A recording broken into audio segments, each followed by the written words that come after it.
23 गते बच्चाको टाउकामा गोली हालेको बिर्सन पाइँदैन, कसैले बिर्सन हुँदैन। मेरो बात भन्नु छ, 23 गते ताकेर गोली नहानेको भने 24 गते देश सबैले त्यो कुरा बिर्सन हुँदैन। हो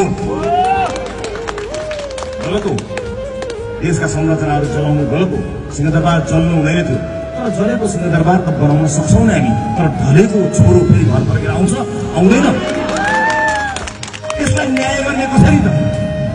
सही नेतृत्व छानेर आमाहरू रोएका छन्, केटाकेटीहरू हेर्दा हेर्दै न्याय माग्दाखेरि, इन्साफ माग्दाखेरि, भ्रष्टाचार नगर न, परिवारवाद नगर न भनेर माग गर्दाखेरि छाती टाउकोमा ताकेर गोली हालेर ढलेका छन्। तिनको रगतमा एउटा थोक पनि खेर जान दिनुहुन्न हामीले, एक थोक पनि खेर जान दिनुहुन्न। तिनको लासमाथि राजनीति गर्न त पाइँदैन, त्यो कुरामा पनि सचेत गराउनु होला।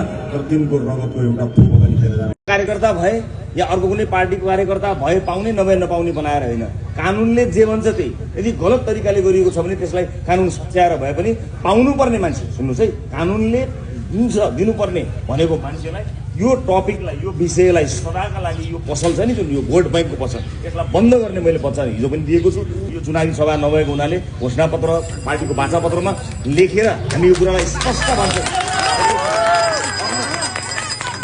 कुरा गर्नलाई त सरकारको बनाउनु पर्ला कि पर्दैन? भनेको भने एकपटक 5 वर्ष काम गर्ने गरी तपाईँहरूले सुनाउनुहोस्। म तपाईँलाई गैर कानुनी काम गर्छु म भन्न सक्दिनँ। तपाईँहरू गैर कानुनी ढङ्गले बस्नु भएको छ भने म तपाईँले भोट दिए पनि नदिए पनि त्यसको जिम्मा लिन्न।